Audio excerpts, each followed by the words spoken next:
أشكر مندوب الجزائر على هذا البيان، ونطرح القرار للتصويت.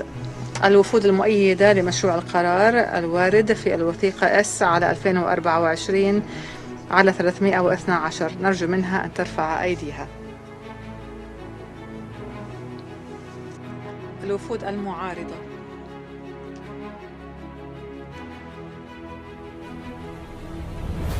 الوفود الممتنعة: لم يعتمد مشروع القرار. نتيجة التصويت هي كالتالي: 12 صوتا مؤيدا، صوت معارض، صوتين ممتنعين.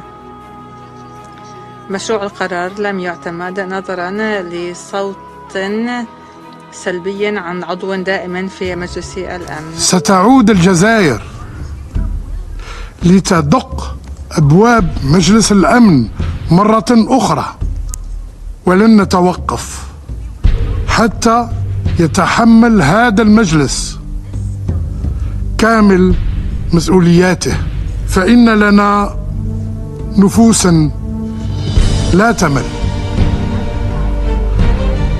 وعزيمة لا تكل.